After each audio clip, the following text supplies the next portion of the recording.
is probably the person I've talked to the most. So I'm looking forward to hearing him. And like I said, the world's getting to see what we already know. Well said. Well said. Without further ado, man, the real life difference maker, Jareem, Dowling, Coach Jareem forever. VI, let's go. What's up, fellas? I appreciate Rose and Haggity Hag. That's what I call him, for the introduction. And I appreciate Coach Burton having me on here. And shout out to my man, Ryan Price, who used to whoop my ass. He brought me on his platform as well. He used to treat me like a little nephew. I get into that story later.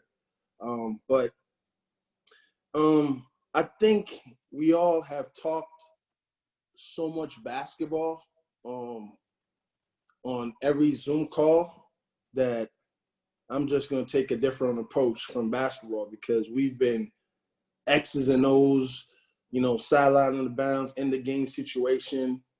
And I think that there's so much more stuff that is involved in basketball before you get to the court that a lot of people lose track of, and they think it's just about winning games. And trust me, I know it helps pay the bills, and it's very, very, very important. But I think if more people spend time doing the little stuff, it helps you be more successful in the big stuff.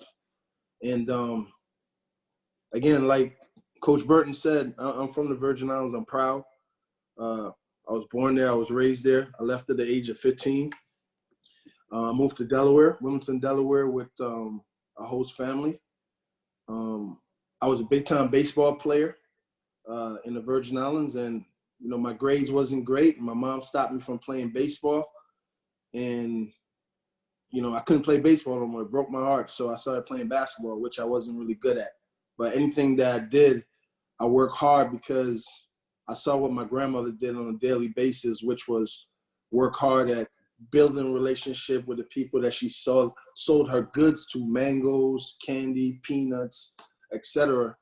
And that's just how I approach sports in general and life in general. And after dabbling in basketball, got a new coach that came in from New York into the Virgin Islands with this big, disciplinary thing that no one has ever seen in the Virgin Islands, that kind of changed my life. And it was more discipline that I've ever seen, even in the baseball world. And I got into basketball and moved to the States, to Wilmington, Delaware. When I moved to Delaware, again, I wasn't a good player, so I had to work. Got a membership at the Y, and I would go to the Y 5 o'clock in the morning, get dropped off by my guardian, and work out until 7 o'clock before school started at 7:30. It was only a block away from the school in Wilmington, Delaware. And I just started, having a habit of working hard and being thankful for every opportunity that was coming my way. As I played, I was never the star. I was always the glue guy that played with really, really good basketball players. So I think, to tie the two in, the reason why I have a decent eye in looking for talent, because I've played with so many talented players. I practiced with them. I knew what it looked like. I felt what it was like to compete against those type of dudes. And I played high school ball, finished high school ball in Delaware. Didn't have any Division I offers, didn't have any good grades at that point. Coming from the Virgin Islands, our academic system wasn't that great. So we moved on to the junior college route. I made the blue and gold all-star senior game by accident because a player got sick. So I was a replacement. And, I was ready for the opportunity. I dropped 21 in the game, and our team won. So the legendary Bill Lewitt saw me at Cecil College and invited me over for a workout there. And I committed before he even asked me. I was just happy to have an opportunity to go on a college campus. And I committed before he even offered me a spot on his team. And I went there and I played and had injuries and, tore my ACL my second year.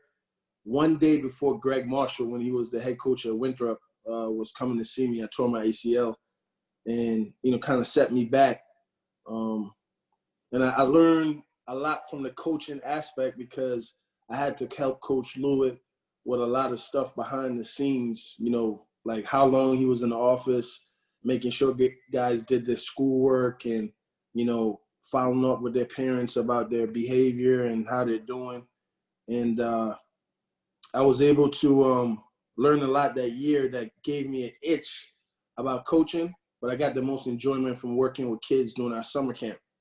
And I would work during the summer camp and implement the plays that we learned in practice to the little fifth graders. And it was just so exciting to see fifth graders execute a play that you only had 20 minutes to teach them before you start playing live scrimmages. Everybody know how camp is.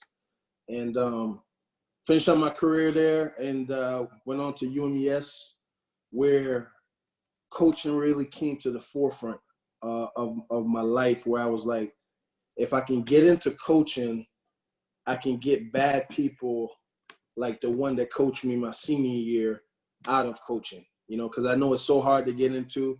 I know the spots are so limited. And, once you get in, you got to value it and take care of it.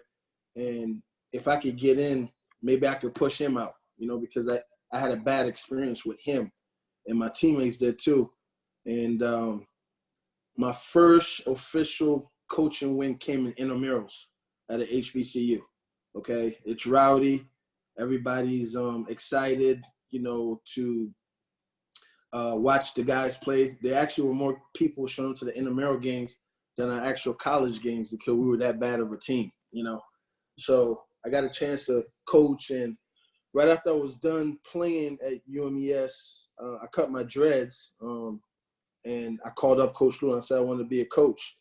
And he said to me, give him a week. And he probably had anywhere between 5 to 10 offers at Division IIs, at JUCOs that were fully funded. And I just told him I wanted to work for him. And he had the same staff for 13 years prior to hiring me. And I asked him, I said, Coach, why did you finally decide to offer me a job? And he was like, I had to think about it. You did a heck of a job coaching the little kids in camp for 3 straight summers. And you was always on time. You was early. And you treated it like if it was your job. And that's why he hired me. And then we got around to the salary part. And he was like, I got 25 for you. So I'm thinking I'm about to get 25 grand. And I'm looking online, trying to find a car.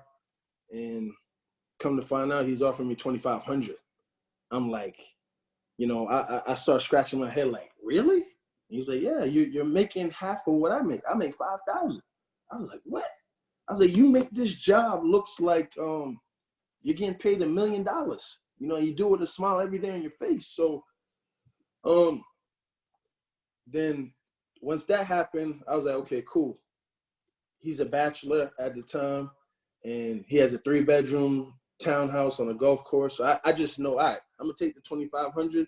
I know he's going to give me a room to sleep in, He didn't offer me a place to live, So I had to drive back and forth from Delaware, which was about 40 minutes in my guardian's van to go to work every day. And then I got my second job on campus, which was cutting grass.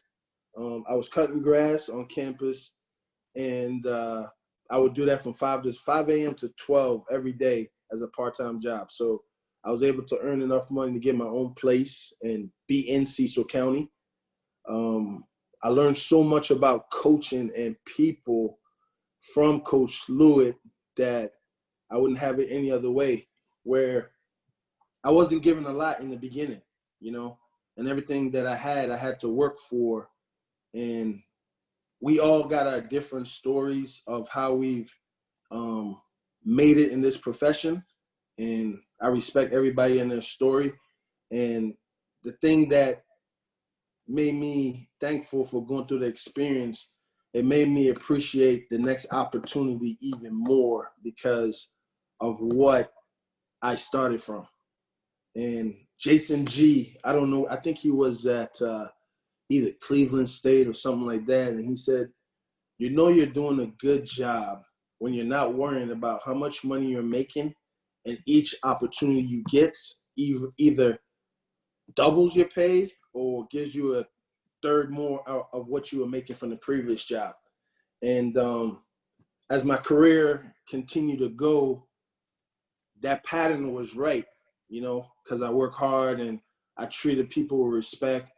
And it allowed me to get in places that never in a million years that I think I would be. After being at CISA, I went on to Slippery Rock, Division II program, who had 4.5 scholarships at the time, and learned that route there as well.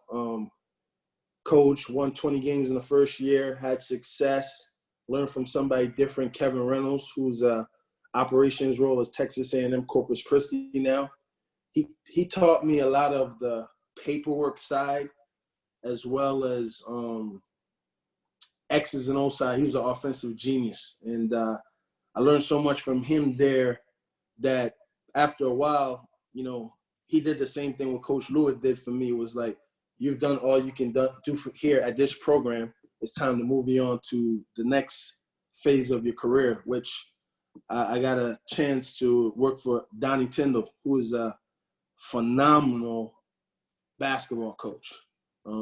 There's a lot of stuff out there about him, but he's a top 10 coach in my eyes anywhere you put him. You know, he was that great of a coach that I learned from. I worked for him at Morehead State, went on to Southern Miss with him, had success there, won a regular season championship with him before he moved on to Tennessee. We had some ups and downs in the office. And as we moved on to Tennessee, I got demoted. You know, a lot of people don't like to talk about their failures, but I got demoted. I got humbled when we got to Tennessee when I was put in the player development role. And talking to my mentors, Jerome Tang and Bill Lewitt, when Doc Sadler called and asked me, did I want to come back, you know, to Southern Miss? And I called my mentors and they was like, yeah, you're a basketball coach. Don't let anybody put you in a spot that you're not, you know, in a position, no disrespect to any operations guy, but a spot that you've already superseded that position, you know, for lack of a better word. So I went back to Southern Miss, worked for the legendary Doc Sadler, and worked with Jeremy Cox, who is unbelievable. He has a tree of his own. Alvin Brooks, Coach Amir at Kennesaw State. I consider myself to be a part of his tree as well. And I've just been fortunate to be around people that have poured themselves into me. That's why it's so hard for me to get on these platforms and really talk about myself, because 95% of who I am is based on the 95% of people that I've been around. And just like if you see a guy on the corner with guys throwing dice, or you see a guy in the gym shooting hoops with a guy, you're going to say he's a baller. He's, you know, he might be into the streets. So, like, those type of things, I've been fortunate to be around people that have poured into me like I've poured into them. That's why it's so easy for me to get on these platforms and talk about the people that I work with. And I think in basketball, the X's and O's don't work if the X's and O's in your relationship with who you work with isn't right. You know, I think that too many times we get put in these bubbles of where we got to be the I guy, the guy that does this and do that. And I've just been fortunate to work with selfless people and be where I'm at in this profession. And I know we're supposed to be talking about basketball, but it's been on my heart to spread love, because that's the only cure for what's happening. That's why, it's important to give credit where credit is due. And a lot of people are thinking that, it's just about the players who can make plays and all that. I care about the guy that don't play at all just as much as the one that plays all the minutes. And I think it helps bring success everywhere I've been, besides the great coaches and great players that I've worked with. That's why I've been fortunate to win everywhere I've been. Basketball is just a game that I use to connect people. I believe in connecting people. I believe in just putting the right people with the right people so this thing can continue to grow and be strong. I've become more friendly with these Zoom calls, and it's because I had to get out of my comfort zone of just the people that I work with. And, it's a blessing to be an assistant coach at North Texas. It's a blessing to work with Ross Hodge and Grant McCaslin and Nelson Haggerty and Matt Brower every day. I think it's important that people put basketball on the back burner and put mental health, the well-being of each kid that you're coaching, family, in the front. Because when you do that, the players will do anything for you, and that's where I stress my energy the most. I give my opinions in staff meetings. I help coach in practice. I'm really a defensive dude. The zone defense from Downing Tyndall is my forte. That's what I love. But I just spend time pouring into people, man. Because I know when you pour into people, you get more than what you want out of people, because they see that you care about them more than the ball dribbling or a missed shot or a made shot. And that's pretty much, my story. I'm just a giver. I'm a giver, and whatever I get back in return, I feel as though it's what I've put out there. Like Coach Burton said, I remember that time in the gym, man. Like, when he hit me with that knowledge, I had to tweet it out real quick, because I didn't want to forget it. And that's just the type of person I am.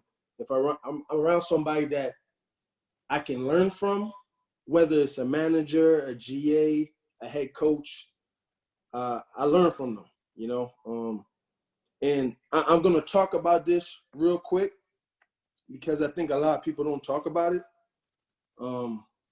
And I think the more I talk about it, every call that I've talked about it on, I've probably had 4 or 5 text messages about it after. And I think a lot of people don't like to put themselves out there like that. Mental health is serious. I had a mental breakdown. And I told this to our team today, because everybody's saying the black and white thing. Ross Hodge, James Miller, Grant McCaslin, they looked out for me as if they were black when I was going through my mental breakdown. And I think it's important that people hear a little bit of this story. I checked myself into a hospital, and I was in there for 3 weeks. And Ross Hodge, James Miller, Grant McCaslin never once said, let's find somebody else. All they kept saying is, how can we make him better? How can we help? How can we assist him? And things like that don't get said because we dwell on the negative that the media wants us to dwell on. And I think it's important to know that there's good people in boat races, and there's good people and there's bad people in boat races, you know? And I've been fortunate enough to have great white people in my life. I've been fortunate enough to have great black people in my life. And if you have mental problems, fellas, seek help, man. Like, a lot of us don't take care of ourselves. If we can't take care of ourselves mentally, how can we take care of somebody else's kid mentally? And I think that me going through that has made me a phenomenal coach, because now I can understand my players better, you know, because of going through my mental breakdown. And because I was vulnerable with them and I told them my story, some of them has come forward. I've gotten texts from coaches where a black coach let them go because they was going through a mental depression. I've gotten coaches from a white coach who's gotten let go from a white coach because he was having mental depression, you know? And I think it's important that you take care of yourself first as men. And when you take care of yourself first as men, you can pour into others' lives, because we have a very delicate, important job in what we do every day. And it's more than X's and O's, fellas. It's more than X's and O's. If you think it's just X's and O's, like, I'm sorry, you're in the wrong profession, man. Because what we're teaching these guys off the court is going to affect them in their life more than what we're teaching them on the court. And once you teach them off the court what you want them to know about life and your life experiences, you'll see how far these dudes will run for you. And that's just, you know, a little bit of what I do, man. I'm just a connector of people. I love good people. I seek out good people, and I treat people with respect. And it's the reason why I've made it to where I've made it in my career. And even when I got let go from Southern Miss after the NCAA investigation, I was able to get back in because I poured into people, and I was able to reap the benefits of, you know, just being a good person. And I was fortunate enough to get back in with Grant McCaslin at his first opportunity as a head coach, fresh off one of the biggest investigations in NCAA history, and learning daily from the people that I'm around. But I'm not learning daily about basketball per se. I'm just learning daily about life.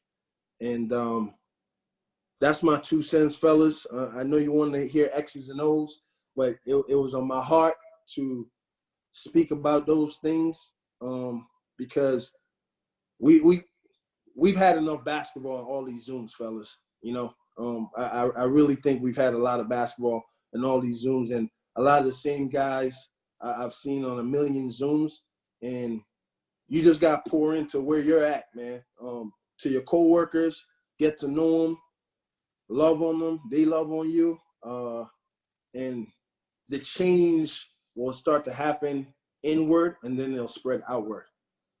I had a great weekend last weekend with Ross Hodge, his wife, Maddie B, his wife, and my wife, and we spent 4 hours together just laughing and joking. You know, those are the type of things that you have to do to help move the needle further ahead than it's already been moved, you know.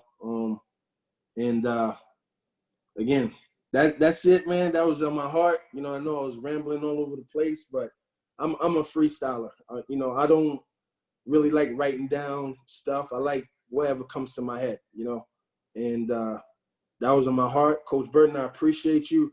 Ryan Price, I appreciate you.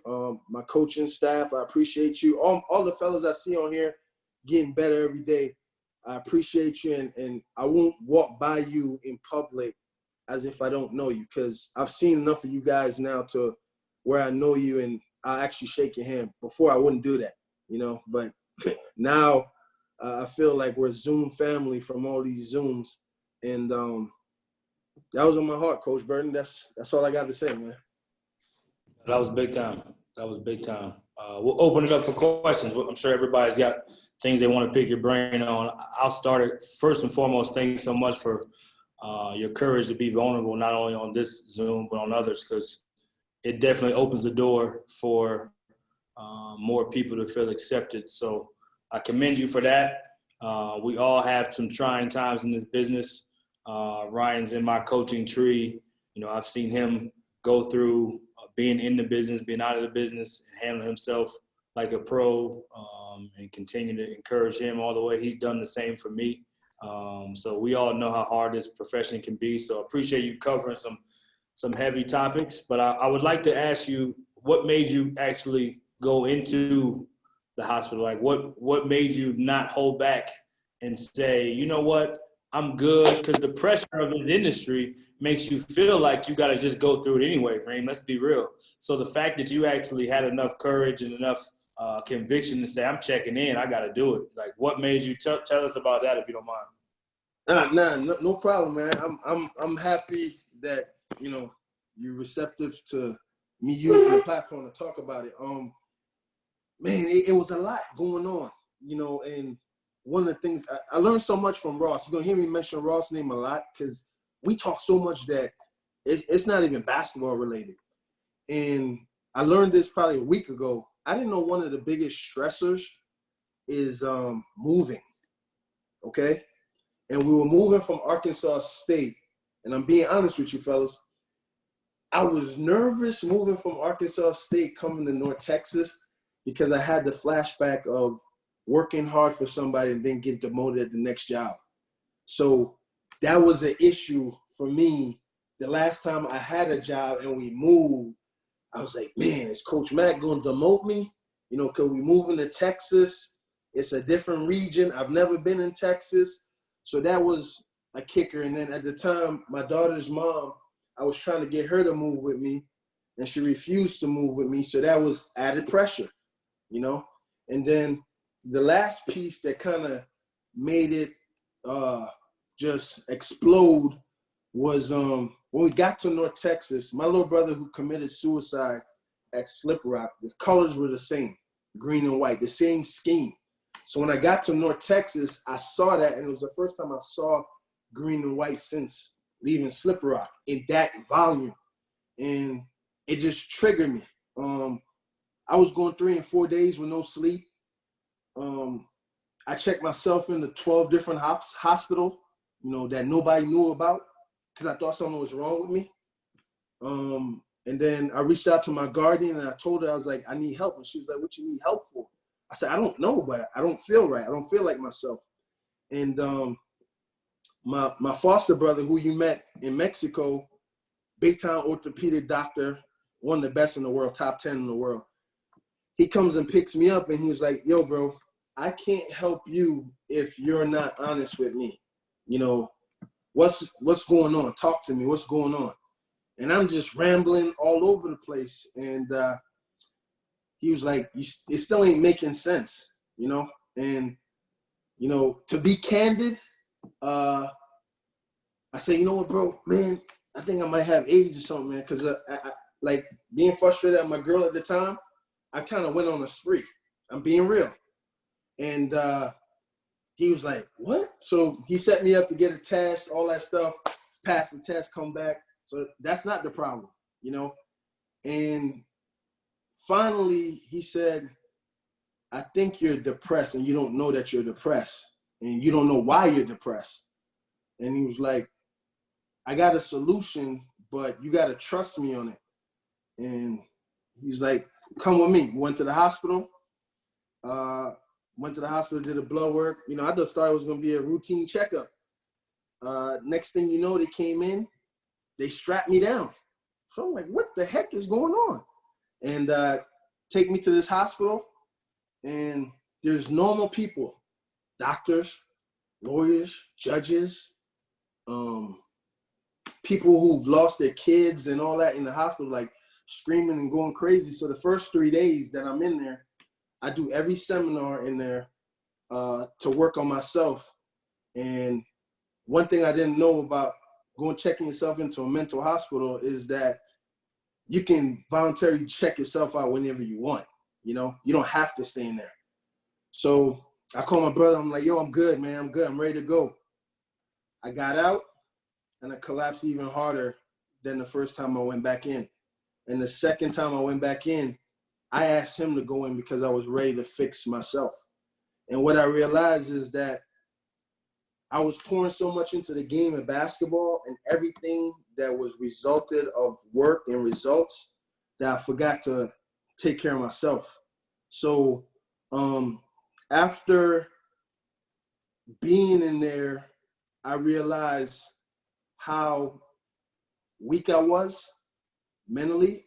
I realized how much I wasn't taking care of myself and how much help I needed in building myself back up. And the greatest part about going through the whole process is that I could be honest with the people in my life and come out on it on the end to where I am now. And it's an ongoing battle. It don't just fix itself. Every day you got to do coping exercises to continue to fight it because it's been going on for generations, black and white, but people just saw it as, you know, a bad day and they use different drugs to, you know, combat it, you know, and I was thankful for the experience, man. It saved my life, and I think it's turned around and gave me a voice to where I might be able to save somebody else's life that doesn't think it's okay to get help. And now, what I did was the extreme, okay? My brother told me that. What I did was the extreme. I skipped therapy. I did therapy after. I did the extreme because I wanted to get back to work so quickly. But I was fortunate with a staff that basically told me, don't come back till September. Ross said it. You know, he's like, yo, I don't care if you come back until November. Fix yourself. Get ready. If anything I could do, help. And Coach Mack was the same way. And that gave me the courage to dive into it and dive into myself and fix myself to where I'm able to take care of myself and love on everybody else around me the correct way, you know, and not be intoxicated mentally. Yeah, that's heavy. That's big time, Reem. Really, really appreciate you opening up and sharing, man. Salute you for that. And yeah, I can't say enough. That's big time. We'll open it up for questions. I don't want to dominate all the time. We got everybody here. Let's open up and ask Reem some questions. Basketball, non-basketball, whatever you want.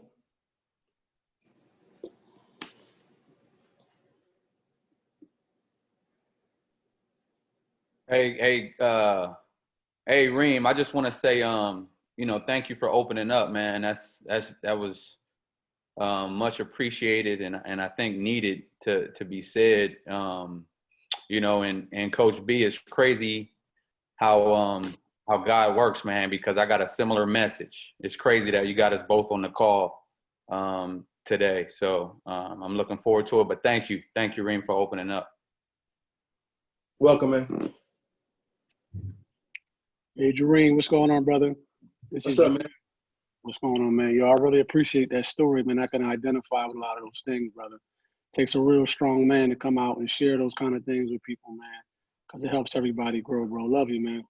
Love you too, bro. All right. Yeah, I think to piggyback on what everybody's saying too, I think, Reem, we don't really learn that until you get later in your career. And I think even probably as men, period, but definitely as black men, we're not taught that vulnerability can be a strength. We're taught that it's a weakness. So we do everything we can do to make it seem like we always have it together. And we almost feel like we have to, you know what I mean? Because of the measure that we're judged by and measured by. It's like if we show any sign of weakness or vulnerability, then that means we're not going to be able to have a job. You know what I mean? So I appreciate you being so real. I definitely can tell a different testimony, but I appreciate so much you saying that because it gives more power to more people to understand and more awareness that it's real, you know, and it's okay. You know what I mean? So again, salute to you. What other questions we have for Reem? We got about 15, 20 minutes to just have conversation with Reem, so let's take advantage of this time.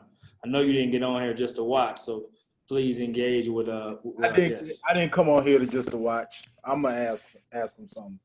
I knew you had something loaded up. You was waiting though. No, I ain't had nothing loaded up. But first, I just want to just come on here. I'm Ryan Price. I'm at Southern University. Let me tell you something about Jareem Dowling. Jareem Dowling is one of the realest dudes in this business. He's one of the realest dudes in this business. In a business that's not full of guys. We're gonna be honest here. That's full of fake. You said full of fake. Yeah, that's full of guys that are fake. He's one of the realest dudes that I've encountered, and I'm thankful that you told your story today. And you know, me and you've kind of been through, I won't say the same paths, but we've kind of have been in certain situations. You know what I'm talking about. So, huh? No, I heard you. Yeah. So, but I just want to tell you, man, I'm proud of you, bruh. The work that you've done, you definitely deserve where you are right now, because you are the ultimate testament of a setback and it becoming a comeback. Just the things that you've been through in your coaching career. So, but I just want to say thanks, man, and you've done a great job. And you're a guy, even though we're about the same age, and we've been through the same paths. And you know, you ended Gannon's undefeated streak back in the 2009 Division II season when we were trying to go undefeated in the regular season. You are a guy that I look up to, man. So I just want to tell you, man, I'm proud of you. Keep up the great work. Appreciate you, bro. Jareem, I got a question for you, Dre Gray. And this is a question I get asked a ton, being in the business for a while. And I like to hear, because you're so honest and upfront so much. Sometimes young guys ask me, like, how best to deal with guys on staff with you who don't really have the same mission. If you get what I'm saying, like if you work with dudes that you know are full of shit, about the kids, how do you handle those situations personally in the past? If you have had that situation, or have all your experiences, you don't have to call names, but has all your experiences been positive that way? Great question, Coach. Great question. I think I've been fortunate, and again, I'm not bashing him because he's a phenomenal coach.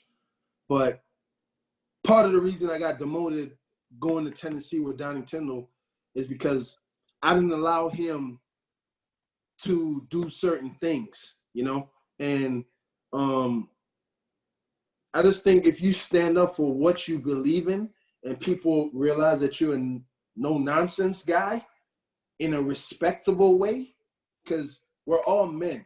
And I told this to Donnie Tyndall.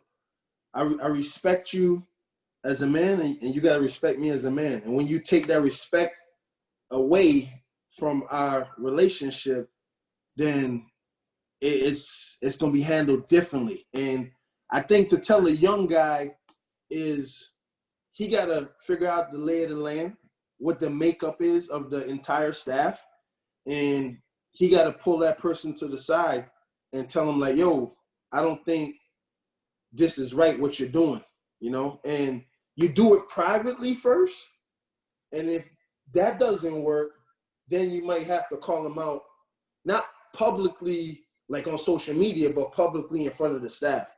And that's the thing that's so great about our staff at North Texas.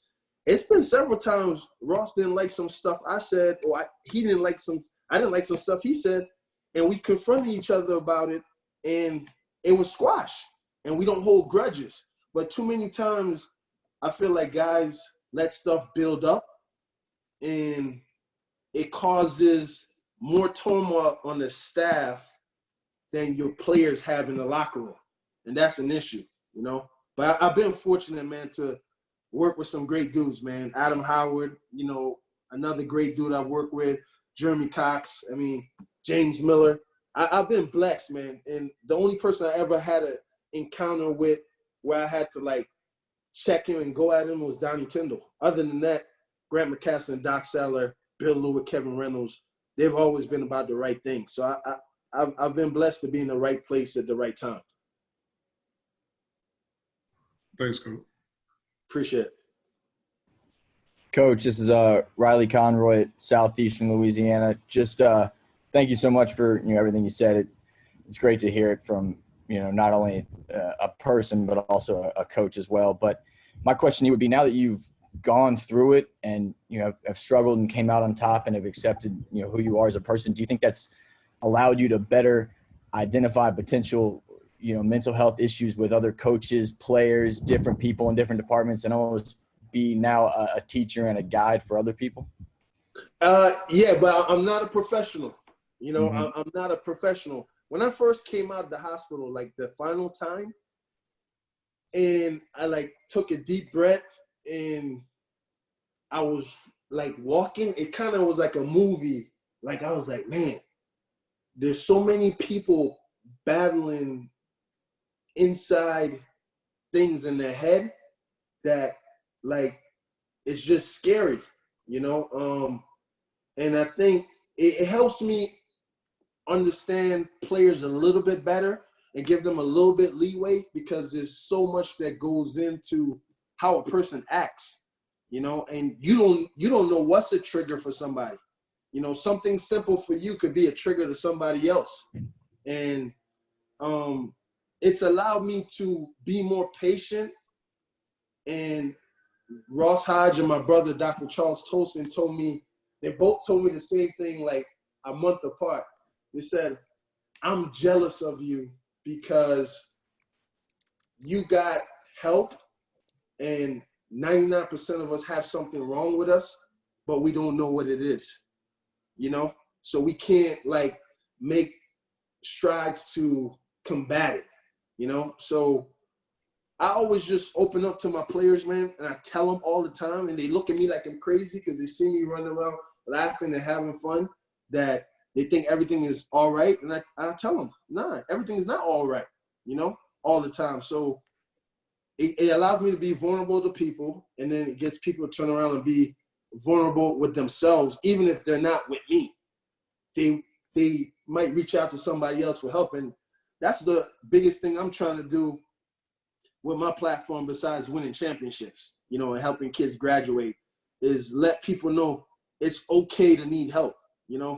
I told Ross a week ago, after the whole George Floyd thing, it was so heavy on me, and I was like, I felt weighed down. I said, Ross, man, I'm about to text my therapist and just have a therapy session, because it was just so much. The old me would have been like, let me play this rap music, let me do this. Like, since the whole George Floyd thing, I've been strictly reggae this entire month, because you got to control what you're putting into your brain, to combat this stuff. And I didn't realize all this stuff until I went to the hospital. What you take in, what you watch sets the mood. So usually I used to just listen to reggae on Sundays. Right now, I've listened to reggae for 18 straight days because it makes me happy. So for what's going on, that's how I combat it. And I always reach out to my players and just love on them and check on them mentally, and then the rest takes care of itself. Thank you, Coach. I appreciate it. Well, it was great. And Riley's is, in my opinion, is an up and coming coaching star. His dad used to be the head coach at Tulane. His brother, his uncle, is the associate head coach at La Tech in the same conference with UTS in North Texas. So he's done a great job at Southeastern, and he'll continue to do a great job. But appreciate the question. And Reem, I think to your point, when you give light to something that hides in the dark, when you have darkness on some kind of sickness and you put light on it, it gives you way more strength and power. And Absolutely. One thing, when you talk about it to your players, I went through something similar, and I won't get into my story, but last year I think I learned how much importance there is to your subconscious. And so all the stuff you're putting in your brain, whether it's music, words, how you're speaking, all that stuff affects your subconscious that's running and running and running and running. So I appreciate you shedding light even to your players, because once you put light on it, again, it's not in the dark. And next thing you know, now they feel like, okay, let me address some stuff. It's okay.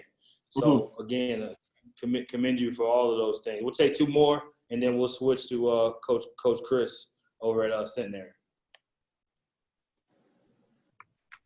I'll go ahead and ask a question. I know I already spoke, but I'll ask a question. Jareem,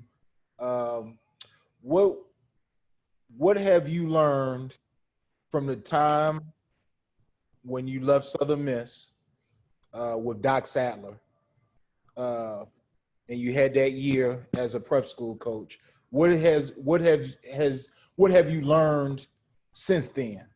What major factor or what major thing have you learned since that occurred? Who my real friends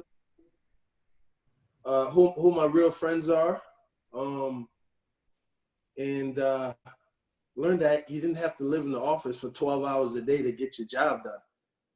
I learned that with Doc Sadler leaving, because before that it was 14-hour days in the office, and kind of in the same situation here now at North Texas, where we don't live in the office. We work smart, and I learned to basically have a balance.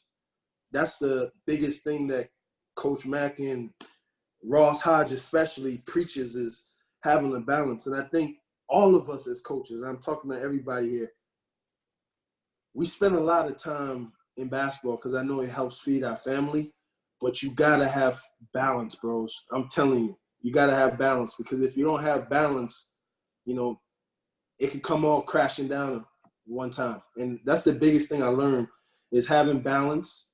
And I actually learned how to run a program when I did that year at prep school.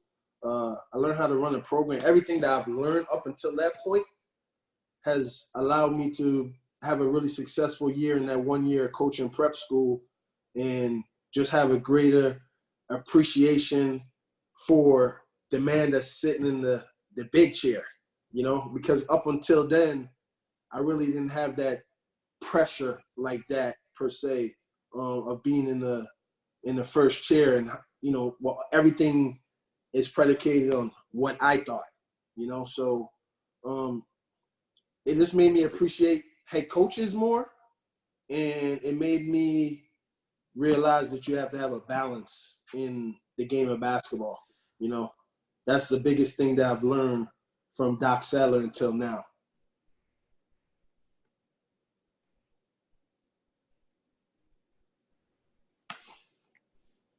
Coach Burton, or I'm going to ask one here Yeah, before Ryan asks another one here. So Coach Dowling of the Conference USA North Texas champions.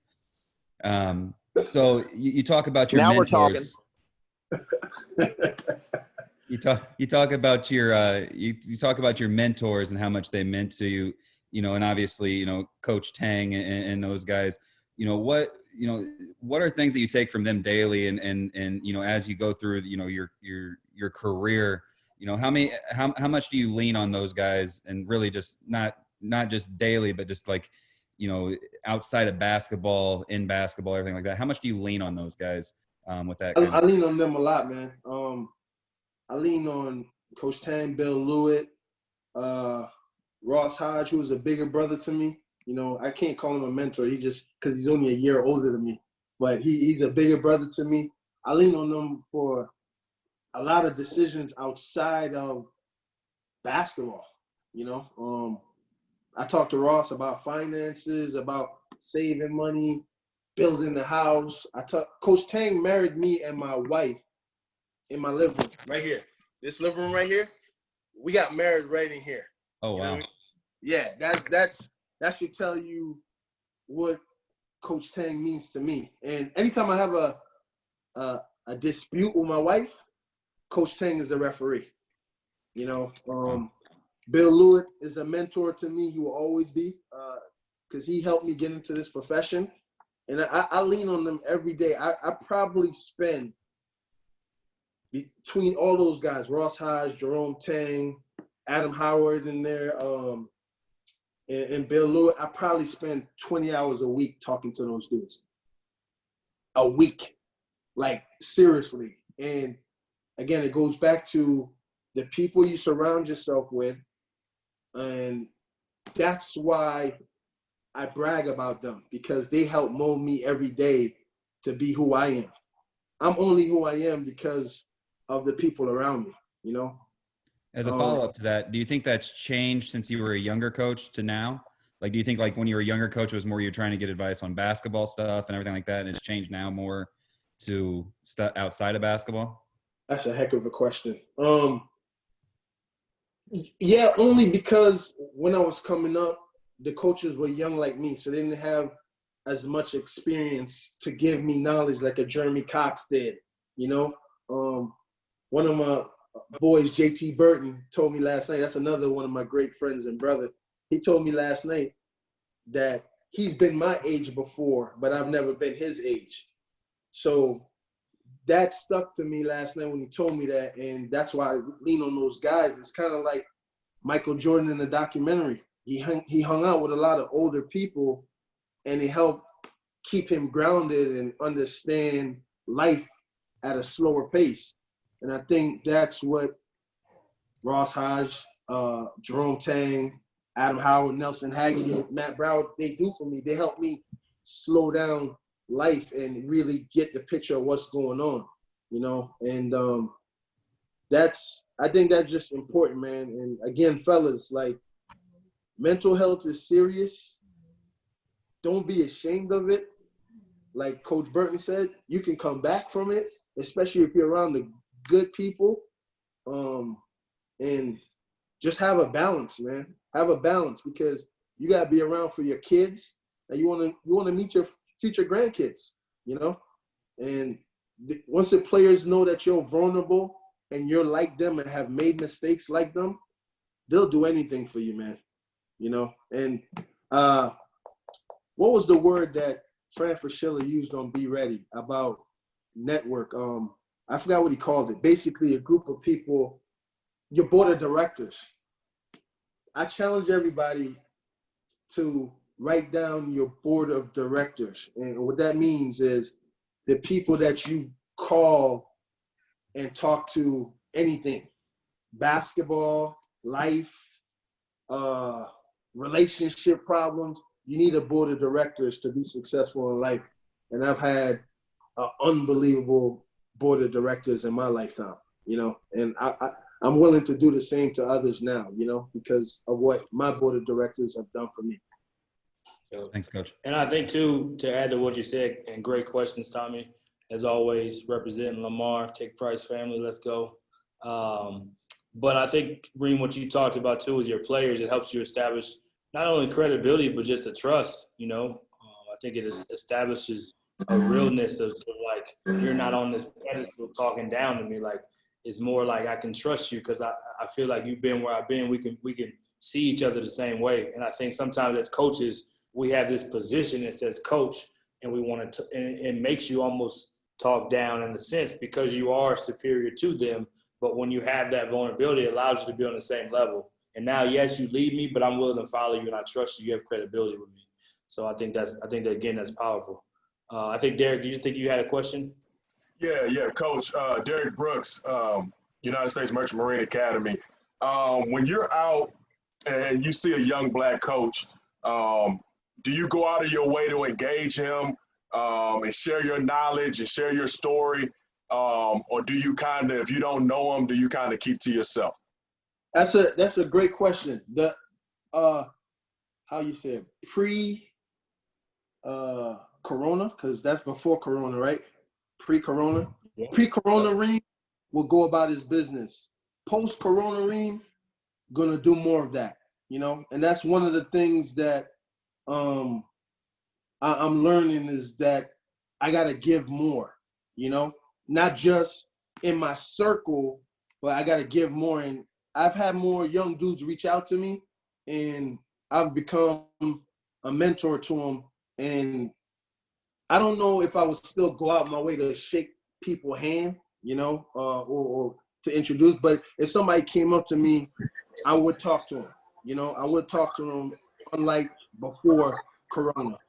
And I think that's important. It's a great question, and I'm definitely going to do a better job of talking to young dudes, and giving advice so they can be better than me.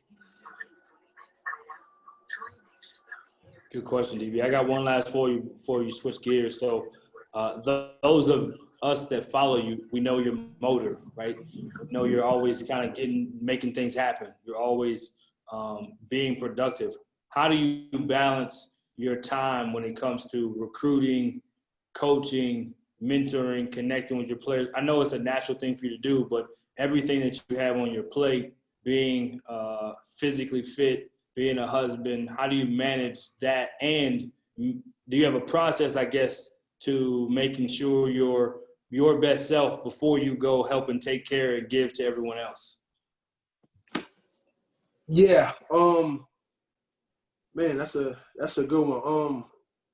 It's so natural to me that it's not work.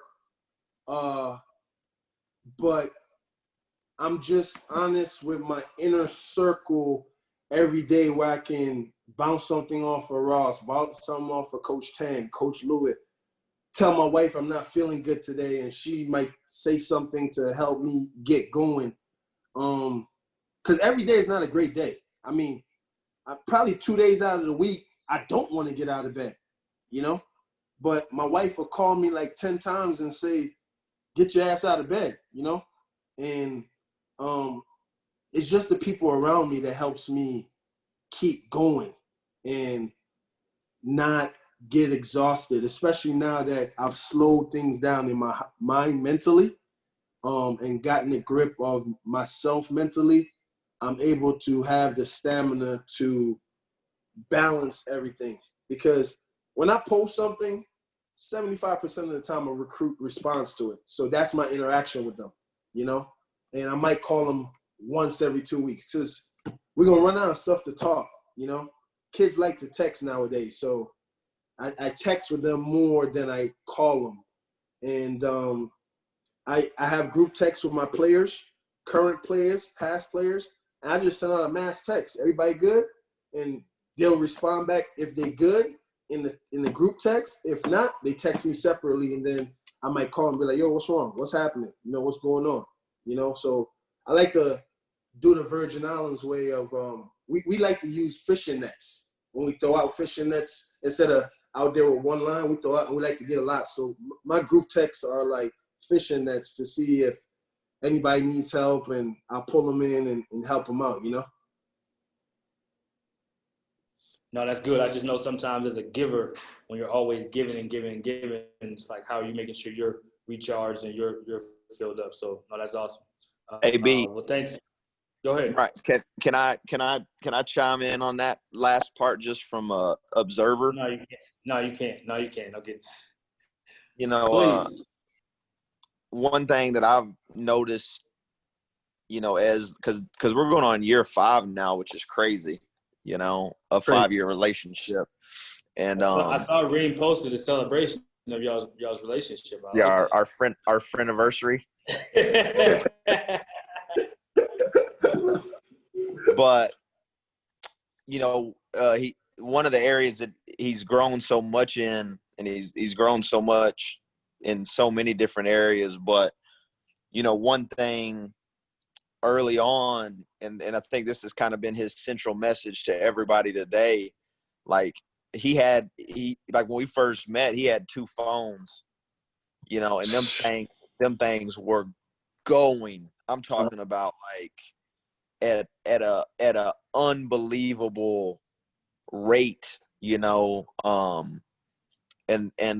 that's where I would kind of like challenge him even early. I'm like, look, man, like there's certain times, that you just can't get back to people, and they'll have to understand that it's not like a disrespect or, like you can't, it's physically, mentally impossible to keep this up, and he tried, because obviously, like all of us, he wanted to do so well in the profession, and then his family and his friends and the work. And, you know, now he has been able to balance that, even like small things, like little bitty things. Like I'll call him and he'll be like, hey man, I'm about to go on this bike ride with Sierra. I'll call you back. You know, well maybe a year or two ago, he would have forced that conversation, even though he didn't really want to. He's trying to get out the door. And, you know, I just seen, like I said, just seeing the growth in that, you know, and I think that's where he's challenging everybody today and all of us today. And I think it's really important, as coworkers, and a coworker of his and a brother of his, is that, you have to be aware, man, of what's going on with other people in your staff's lives, man. You can't, this is a business, but and maybe some people will choose to operate that way, and so be it. But, you know, we've chosen not to operate that way. And I think it helps you from a human being standpoint, that you got to be aware of what's going on, and you have to, you know, you have to take that piece. So I just wanted, that was a great question, B. And I just wanted to, you know, give you a different perspective of it, because that was Reem's perspective, and obviously I witnessed it, and it made me think of, even like, it was, I think maybe even yesterday, and there's just been a few times where it's like, hey, like setting boundaries. And I'm not a head coach, but Reem even mentioned that, man. I think it's important for all of us to be able to set boundaries within the framework of how we're going to operate, and you have to teach people how to treat you respectfully. And even with our bosses, you know what I mean? They have to understand that I'm not going to be on call 24 hours a day. You know, they're not, you know? So teaching people how to treat you, setting healthy boundaries, and then within the framework, you still got to get your job done, which Jareem's always done, and we've reaped the benefits of it. So it makes it very easy, you know? I mean, like you said, man, I tell him, shoot, he signed Javion Hamlet, the player of the year in our league. I was like, dude, I don't care if you ever step foot in this office. I don't care if you show up. Our first game's November 10th, man. We play at VCU. We'll meet you there. But that's the joking side of it. But that's also the serious side of it, that, you know, you have to protect your mental space, man. And it's not viewed as disrespect to be selfish in some areas. So he's grown so much in that area. And so I appreciate that question, B, and Reem, obviously your honesty and all that. So I'll stop talking now. No, I'll follow up with that. So I used to work for Ross at Paris Junior College and a little bit at Midland. By far, man, I learned more basketball in that 1 year than majority of my years combined from Ross. And great team we had, great year, but it was the most challenging year. And I had a little bit of a breakdown myself, and I was probably very similar to Reem, and Ross used to have those same conversations about balance and about putting your phone down, about not responding to everything. And I remember looking at him like, you're probably right, but no one's ever actually said it to me before. So you just keep going and going and going, trying to chase this dream of being great at this thing. And, you know, you got to take care of yourself, and teaching people how to treat you is something that Leonard Perry and Ross Hodge have both continually told me, because it's so important. Hard skill to figure out, but once you figure it out, really important. So, Reem, we'll give you some last thoughts, man, and then we'll pass the mic to Coach Dorsey. Nah, man. Man, Ross brought goosebumps with the two phones, man. When my brother took my phone from me when I went to the hospital and I came out, man, my phone crashed when he turned it back on. Had over 1,400 text messages. And Ross was the biggest advocate of me putting my phone down, man, because I always wanted to be accessible and, you know, always return everybody call and just feel like I had to give. And I learned this from Ross, man. Like, dinner time is dinner time, you know. Bike time with my wife is bike time. I don't take my cell phone on a bike ride with my wife or when we run, you know. I learned the boundaries things from Ross, you know, and I think you got to respectfully teach people how to treat you.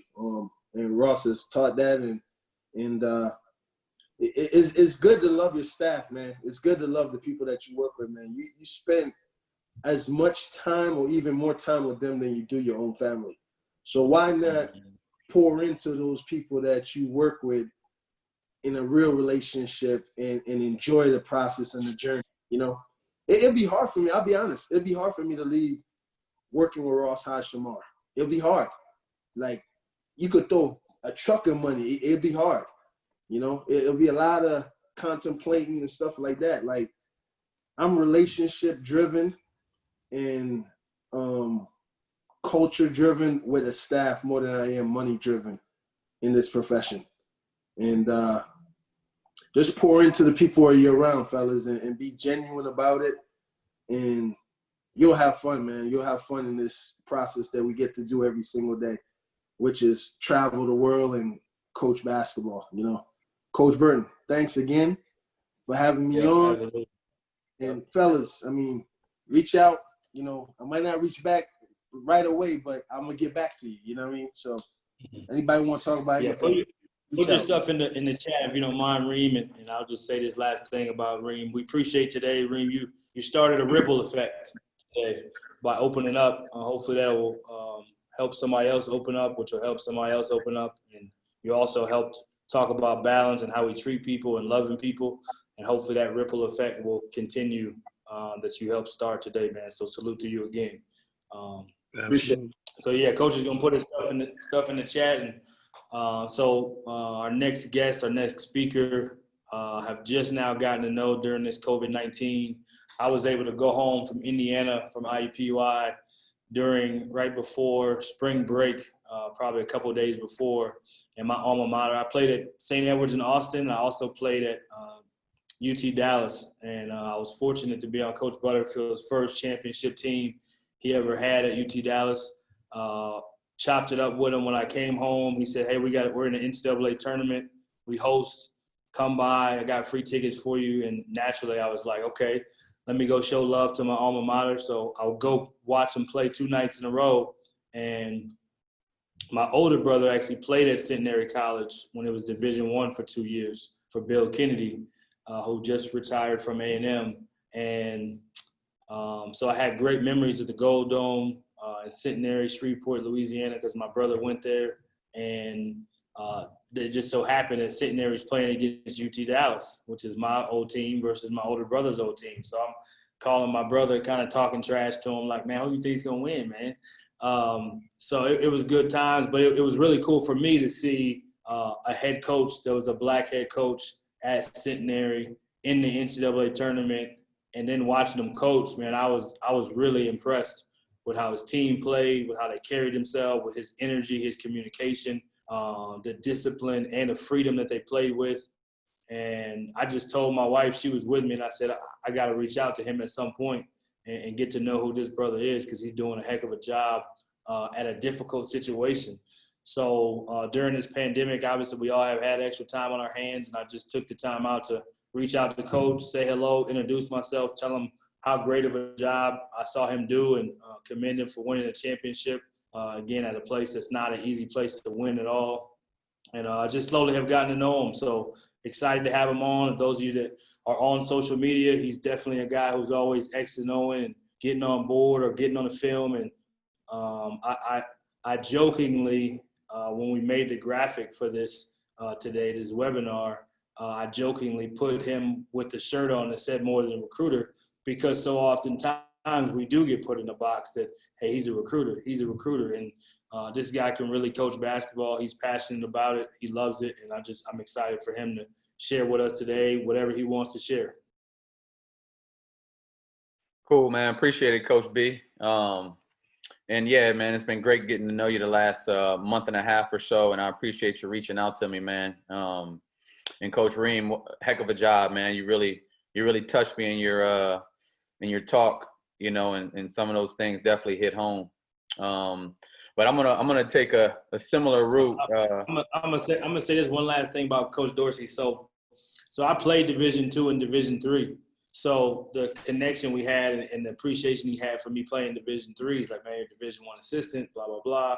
I'm like, man, it doesn't matter, you know. So we talked about coming on this thing, he's like, man, don't nobody want to hear from me. I'm a D3 coach. I said, nah, man, you're a really good basketball coach.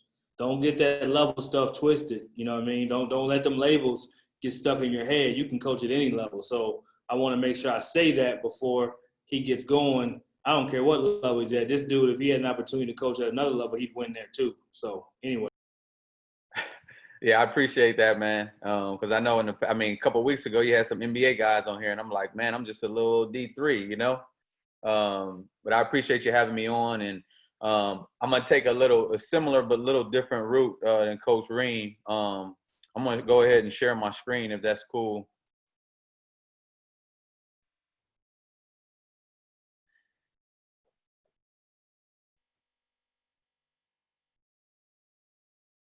That good right there, Coach B? Okay. Hey, I'm just going to quickly go over my coaching path, man. And it's not like most.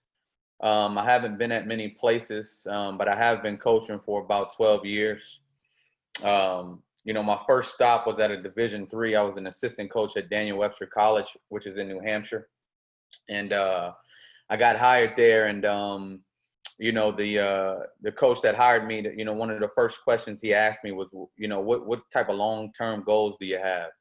And I told him at some point in my career, I did want to be a Division I head coach. And, you know, the next thing he said to me was, that's good because you'll always have an opportunity to be an assistant because you're Black and every school needs a Black assistant coach to recruit.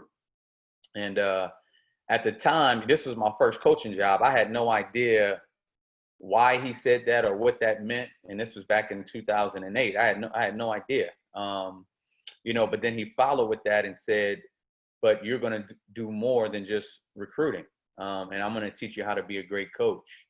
And, you know, since that day, you know, my entire time with him, he let me control the team. I mean, I did everything from coaching in practice, scouting reports, you know, substitution in games. I mean, I was basically the head coach with an assistant title. And I'm very appreciative of him, you know, for throwing me into the fire and really teaching me how to be a coach and not just a recruiter. But during that time, I completely fell in love with X's and O's. And, you know, this was back in the VHS days. And, you know, I would spend hours watching film of the top teams in the country and just learning all types of offenses. And, you know, I really fell in love with X's and O's when I was an assistant at Daniel Webster. I was there for 4 years, and then I went on to be a women's assistant at UVA Wise, which is in Virginia, Division II. Good opportunity, you know, but you can see I was only an assistant for 2 head coaches. My best friend got a athletic director's job in Esparto High School, which is located in California. And I moved out there for a year, and I was a head high school coach for a year. And then my alma mater opened up in 2014. Which was a Division III at Linden State in Vermont. So I went out there for 3 years, took over a program that was in disarray, you know, and over the course of my 3 years, we were able to turn the program around. And then in 2017, Centenary College opened up. I applied, didn't know anybody out here in Louisiana. You know, was given the opportunity to come out here and coach, and I accepted the position. And, you know, I just finished up my 3rd year here as a head coach. This was our team, this 1920 season. You can see here, number 0. I was fortunate enough to have some good players this year, man. Number 0 was Player of the Year in their league. Number 14, in my opinion, is probably a low major to mid-major player. I mean, the kid he's 6'6", he's a point guard. He was a heck of a player for us. Number 13 was the newcomer of the year. You know, so in those 3 guys alone, I was guaranteed to get something out of them. Okay, so I had 3 studs that I was able to coach. And you can see at the bottom, number 2, the little guard, he was actually our starting point guard to start off the year. And I got a little story about him. But moving forward, you know, I wanted to go into the season with some coaching goals. And this is something that I never did before. Normally, I go into the season with team goals. and I never really sat down and thought about what I want to do personally as a coach. You know, so this was the first year I really thought about making personal coaching goals.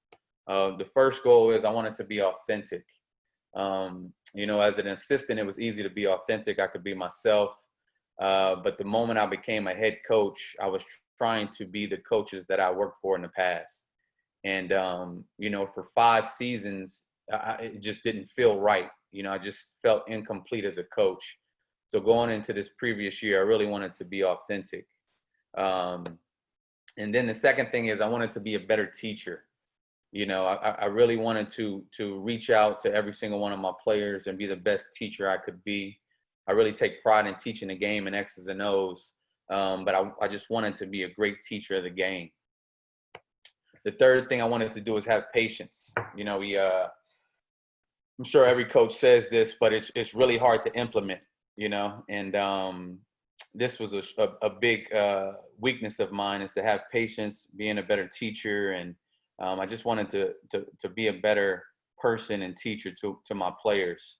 And then the fourth thing, probably the most important thing going on what Coach Ream is saying, is I wanted to build meaningful relationships. And this has been my biggest weakness as a coach. You know, I've been so consumed in X's and O's. And, you know, until this season, I've realized that the X's and O's don't mean a thing until you have meaningful relationships with your players. And just to go on a quick story, you know, Centenary is a super high academic school. So any type of academic dishonesty it's extreme discipline. And I was just showed you a picture of our team. Number 2, who was our starting point guard, right before Thanksgiving break, he plagiarized on an assignment, and it was his second offense, and the school expelled him from Centenary. Okay, this was right before Thanksgiving break. He found out, and we had a couple games left before Christmas break, but the AD had decided, since he was expelled, that I couldn't play him in the last couple of games.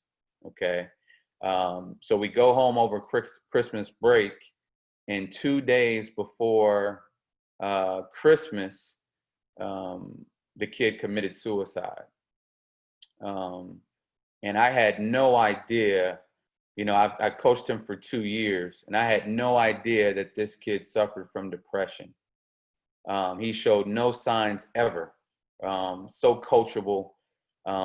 You know, he did everything I've asked him to do. You know, but taking basketball away from him, you know, was the last straw. And I had no idea as a head coach. I had no clue. You know, so when Coach Ream mentioned mental health, I mean, that really hit home, because you say that as a coach, you talk about building relationships with your players, but it never really hits you until something drastic happens. You know, and as a head coach, I had no idea how to deal with that, you know. So, you know, here's a picture of us. We dedicated the season to Ray. We wore these, you know, suicide awareness shirts that said "Play for Ray." Like I said, he was our starting point guard. He started for me as a freshman and as a sophomore, so I was able to coach him for a year and a half. This was our first game back. The picture on the left. You can't tell right here, but we're all about to break down and cry. This is a starting lineup going out. You know, there wasn't a dry eye in the building. You know, we dedicated the season to him. But you know, it just shows that you know, I learned a lot, man. The most important thing, forget the X's and O's, forget basketball. The most important thing is building a relationship with your players. And this picture on the right here is a picture of us during the national anthem. You know, one day I look down and I see 14 guys knuckle to knuckle, holding each other's hand during the national anthem. That's something I've never seen as a player or a coach. You know, grown men holding each other's hands. You know, because over the course of the year, what happened with Ray, we started to realize the importance of relationships and being a true family, you know, and that picture on the right just shows what we've developed over the course of the year. And it's unfortunate that we had to learn that lesson from Ray, but this could happen to any team, any coach, and you may never even know it.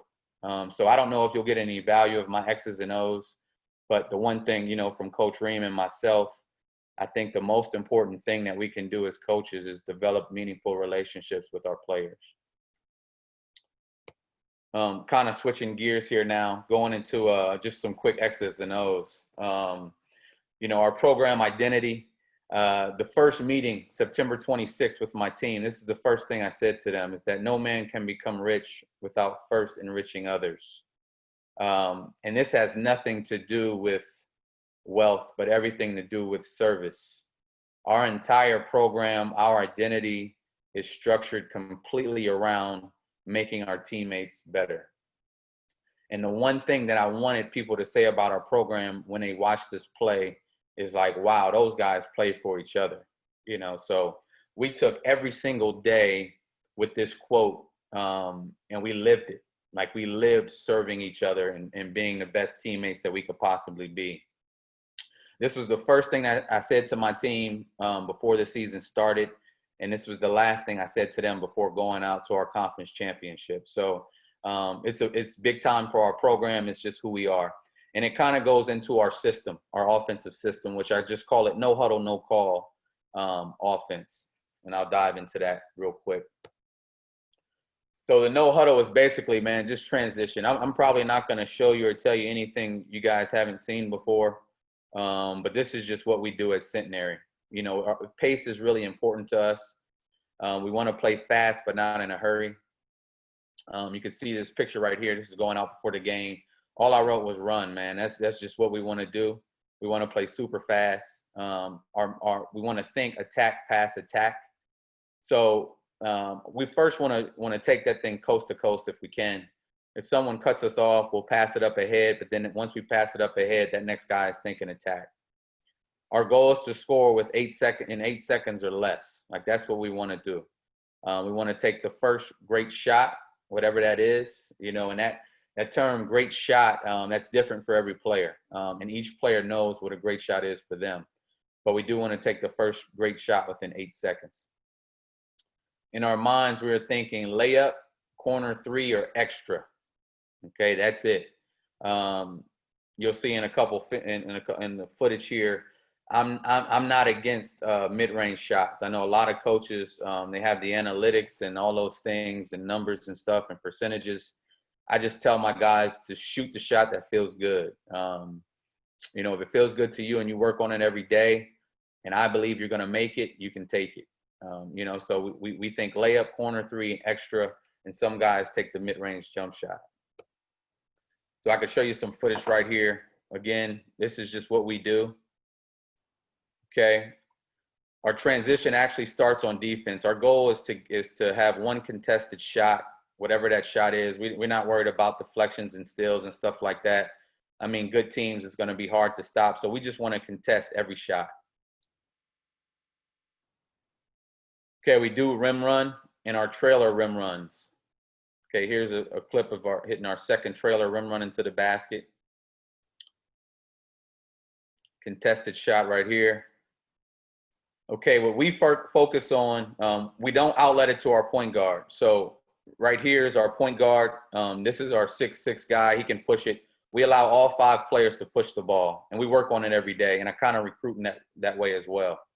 But here's an example of us trying to get rim to rim. Okay, you can see I paused it right here. So we want to get a paint touch in transition. Our goal is for that ball handler to get to the paint. And we have to get our guys to the corner. We did a phenomenal job of running, we call them street runners, running all the way to the baseline, getting our guys to the corner. The object is to get all 5 defenders in the paint and spray out for 3 if we can, or get all the way to the basket for a layup. That's what we're looking to do. So here he gets all the way to the rim.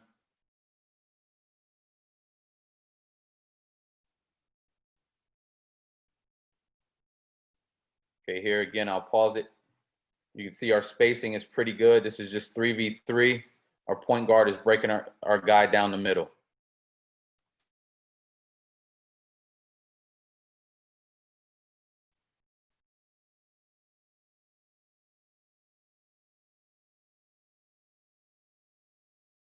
So here's a guy that is great at mid-range games, so we'll allow him to pull up in transition.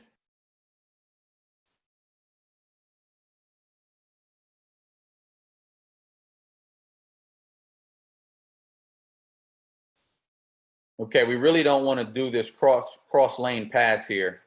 We want to push the ball up the sideline is what we practice on, but this is a good example of playing fast at good pace, but not in a hurry. Okay, at the beginning of the year, we would get this stop, and this guy would throw it across the lane, and it would be a turnover. All right, he would throw this pass early, and it would be a turnover. So this is an example of, this is one of our tournament games of us playing fast, but not in a hurry. We still get a shot up within 8 seconds. Again, I give my guys a lot of freedom. I just let them rock out and play with space. He was phenomenal at pull-up. Let's take him one-on-one. Got a good steal here. Transition, we must run to the corners. Skip pass, corner 3. That was in 4 seconds.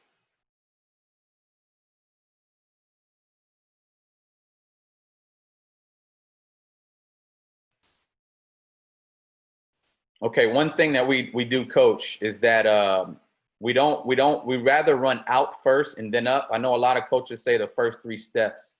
I tell my guys your first 3 steps should be wide. Okay, so we try to go wide first and then up the floor. So here's our guard just pushing it. Coach, as you're going, if you don't mind me asking, I'm sure there's a great reason for that, so you have great spacing, but is there a specific reason why you coach them to run wide more so than straight? Yeah, so the main reason is I want them to get to the corner as fast as they can. So I don't want them running in south of the 3-point line and then going out to the 3 corner. And then also is we want our guard with the ball to get a paint touch. So if these guys are running inside the volleyball line, it just clogs up the paint, and we weren't able to get a paint touch. Was the most part. Do you want to kick ahead more than you want a paint touch, or do you want a paint touch first always? We don't want to kick ahead first. We want our shooters to get to the corner for 3. If that guy can push it with the dribble, we'll let him push it with the dribble. I don't give any restrictions. I say whatever feels good, you can do it. If you can pass ahead and that guy can make a play, then let's go ahead and do it. But if not, you push it with the dribble.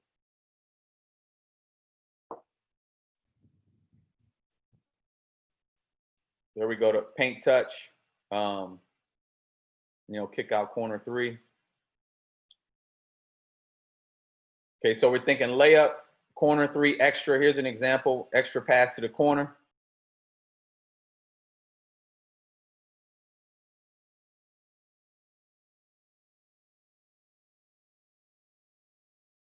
Paint touch, extra. See, our goal is to get the defense just sagging in. That's what we really want to do, and throw that thing around the horn for 3.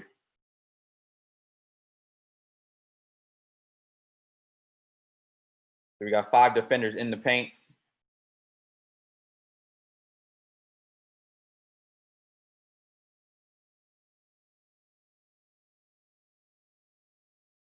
Push, paint touch, corner 3, extra.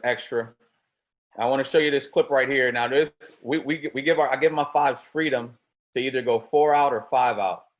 Okay, they're free to do what they want, whatever feels good. Here's a good example of us in transition straight to a 5 out with perfect spacing. 2 extras, 4, 3. In this last clip here, you'll see we're in 4 out. Okay, advance it up, but the defense is back. We want to throw it around the horn. And then we have spontaneous ball screens. So in that break, I think the ball had bounced 1 time for 3 once we got over half court.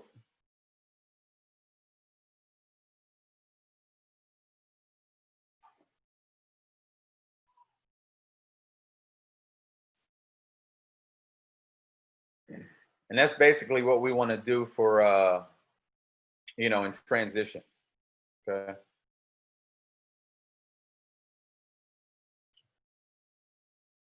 Okay, going into our no call offense. It's something that we do on made baskets and dead balls.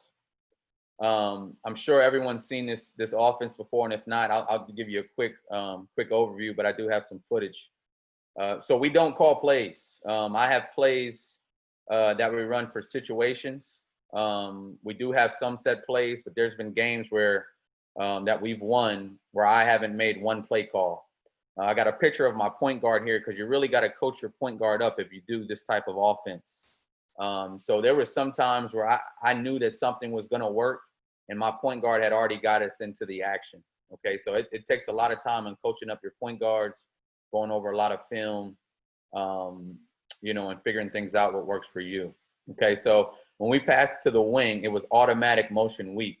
The Spurs did this back in 2011. Steve Kerr does it with the Warriors. The next thing we do is when the ball hits the trail man, we go into motion strong. And then, the third thing we do is dribble entry, which is John Beeline's 2-guard. So I combined all these offenses because it gets us into Princeton, okay, which basically is the ball going to the high post and letting your forwards go to work from there. Okay, so that's what intrigued me about this. But I didn't want to do the typical Princeton offense. Okay, so I'll show you what we do offensively. Show you in film here.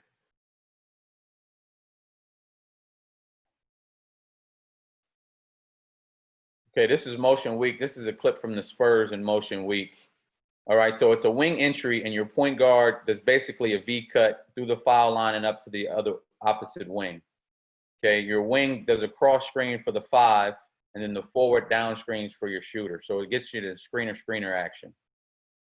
Okay, here's Parker going through. Danny Green setting a cross screen for Boyce Diaw. Duncan setting a down screen for him. So you could do this at any level. All right, here's the Chicago Sky doing it. Motion weak, cross screen, down screen. Here's Utah State, one of the best mid-majors in the country offensively. They are phenomenal on the offensive end. They run it as well.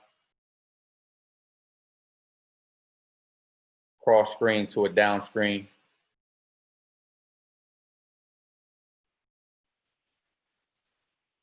Okay, this is us running it.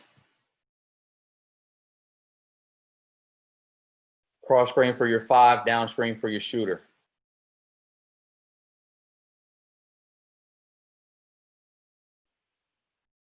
Point guard goes through.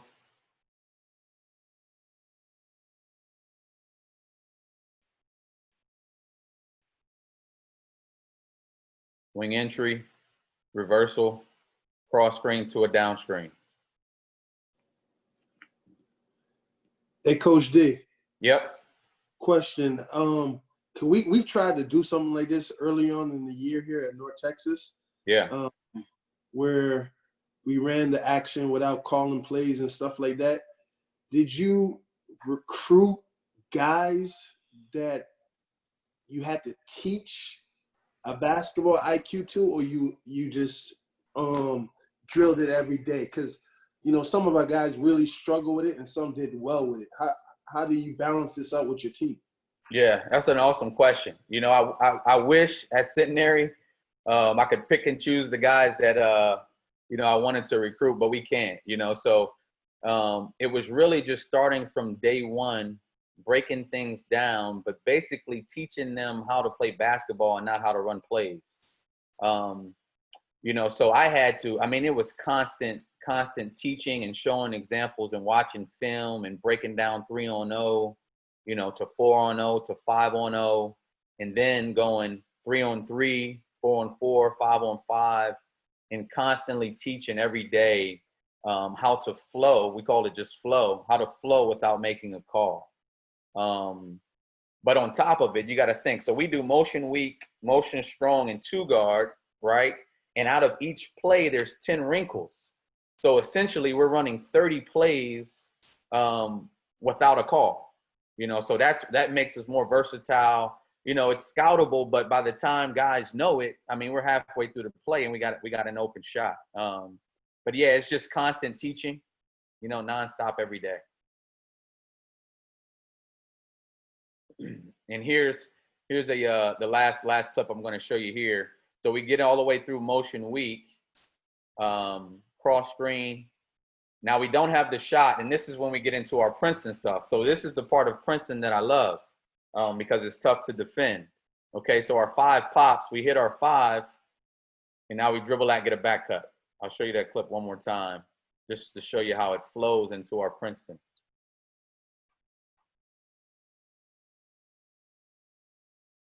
Cross screen, down screen, no shot, get into our point action, the back cut for a layup. Okay, so that's motion weak. All right, now we're going to go into motion strong, and it all flows together. Okay, it all flows together. So motion strong, it's a reverse to your trail. The point guard comes back and gets it, and then you're in a horn set.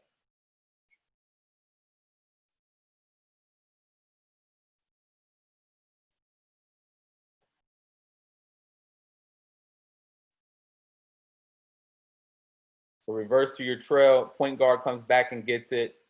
Now you're in the horns. And the point guard has an option to throw it to either one of his high post players, okay? If he throws it to the 5, okay, he throws it to Boys Diaw and goes to do a staggered away screen. He can either do a staggered away or the same side screen here. All Princeton type of spacing and action.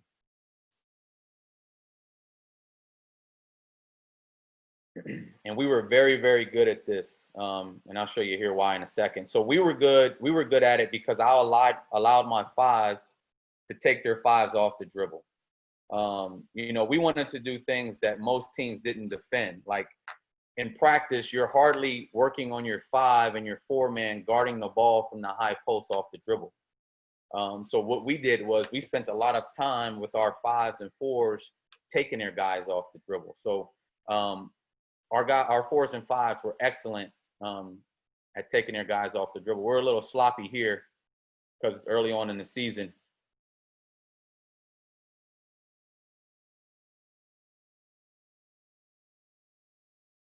Get it to the point, get into our horn set, opposite staggered. Okay, now this works because this guy in the corner is a 43% three-point shooter. So there was never any help. So we put our best shooters in the corner to allow our 5s to drive off the dribble. We could have done this every play, every game. There's nobody left our ace shooters. Here's a clip right here. This kid's going to be an All-American, number 14.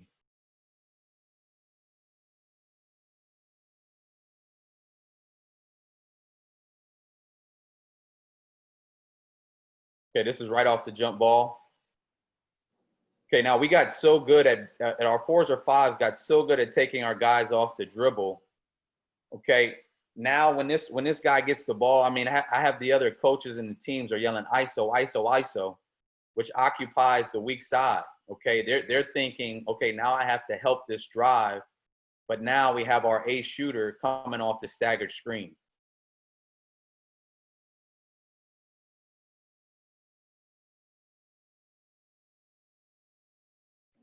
Coach, you sharing this video clip, this whole segment?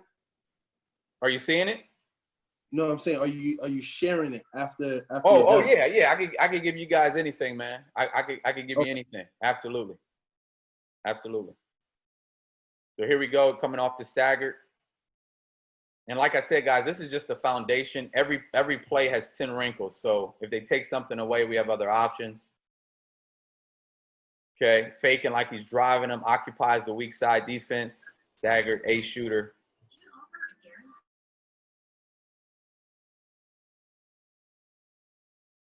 Here we go, reverse, screen away for your point, horn set, staggered, opposite. So you can see in this clip right here, that guy that's guarding the ace shooter is worrying about the drive.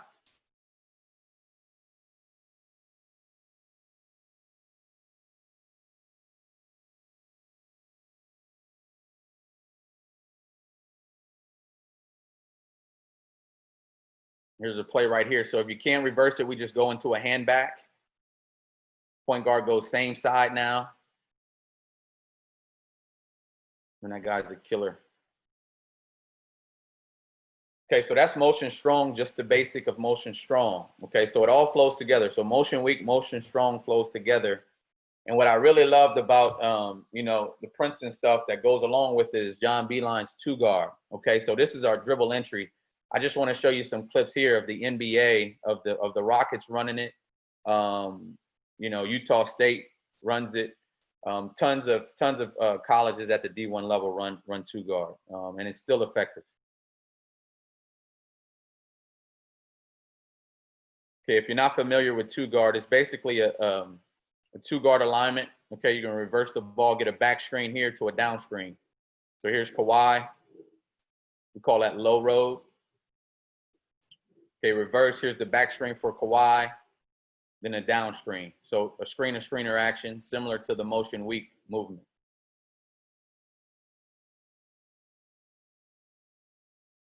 Okay, here's another wrinkle out of it.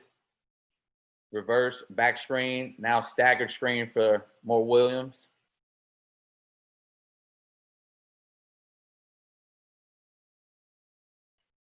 Okay, and then he fakes the low road, goes high road for 3. Okay, here's Michigan running it. This was obviously 2 years ago before Juwan Howard took over.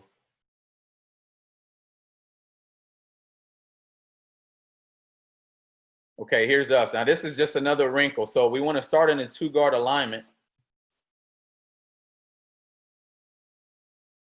Sorry about that.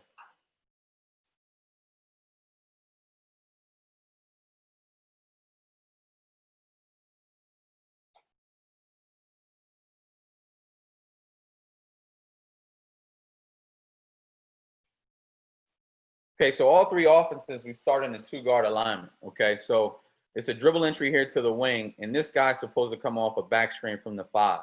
Okay, but if the defense goes under, he's going to fake the back screen, fake using the back screen, and stop up top for 3. This guy was very, very good at this. And he could shoot it from anywhere. Here's another clip, dribble entry. Okay, under the screen.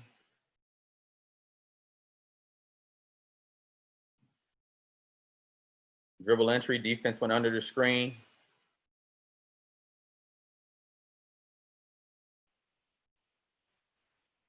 Okay, here we go. The first cutter goes. Now, like I said, I give my guys a lot of freedom here, and our 5s work on their game at the high post. So we reverse it to the 5. He ices them, we just shoot it. Okay, here's dribble entry. Okay, reverse all the way around.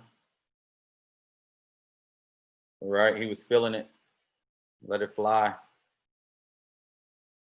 Okay, here's a clip that it goes all the way through. This was early on in the season, so it's a little sloppy. But he takes his first cut, full reversal, back screen, screener for 3. And if he doesn't shoot that, then we go into our Princeton stuff. And that's all I had, fellas. You got any questions about the offense or what we do? That's basically it in a nutshell. Like I said, we have 10 wrinkles for every play, so it's 30 plays that we do without making calls. Coach, I have a question for you. I know your main philosophy is getting it up the court, scoring within 8 seconds. But did your guys ever realize if they didn't have something quick when you ran your half court offense, when the shot clock got to 15 to 17 seconds, they usually got a wide open shot or a layup opportunity. Did they ever realize that, you know, as the flow of the game was going, if you needed to grind it out? You know, they did. You know, and then once teams started scouting us, so sometimes they would bring, you know, 3-4 guys back, and it would kind of slow our transition down. So what we want to focus on, like we play with a 24-second shot clock in practice. We want to score within the first 8 seconds if we can. The second 8 seconds we call flow, where we get movement. You know, we want to look for a good shot, but this is when we really get into our offense. Okay, and then the last 8 seconds we get in attack mode. But by playing with the 24-second shot clock in practice, when we get to the game, there's never a panic. You know, like when when the clock is down under 10, I mean, the teams are coming to get a ball screen, right? Every team does it. It's scoutable. You practice that every single day, defending the ball screen. So we just try to avoid that. Like, we want to do things that teams don't practice every day.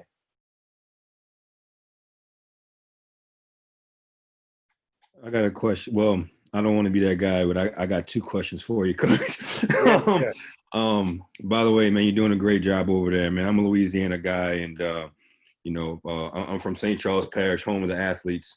So I know Raylon Hardy real well. I knew his family. Great kid, and I know you guys did a great job with him. I actually talked to him probably about 2.5 weeks prior to Thanksgiving. He grew up probably about 5 minutes away from me. So, but y'all did a tremendous job with that kid, especially where he was in high school. The first question is, I know the landscape of Louisiana basketball for the most part, and, with Centenaire, you guys have some particular hardships that you guys have to deal with, whether it be the financial component or whether it be the academic side. The first question is what are your difficulties in recruiting the state, because, the old adage in the metro area is, you either go D1 or JUCO. They don't have a real understanding of everything in between, because there's not very many D2s or D3s. There's only like 2 D3s. My second question is, you guys run things very similar to us here at Penn. It's very. I think the difference is that we're a little bit more free flowing on the Princeton side, where our flow is more like with ball screening and zones and stuff like that. I think it's a little bit more pro style on that end. But as far as everything else from the low road, everybody is John Beeline's best friend, with Drexel and Brown and everybody else who runs it across the country. But, when it comes down to the nitty gritty of it, and you guys, let's say you guys get into point or rub, we call it rub. I played with Jimmy Tillett, who was a Princeton guy. And you get into that and you run it around and blah, blah, blah, blah. When you get down to it, like after you've done that initial rub, do you guys keep going back to it, or is it something that you guys continuously do that's different from that? So sorry about the long-winded question. No, it's all good, Coach. It's all good, man. And to answer your first question, the first thing we run into is the D1 or bust kid.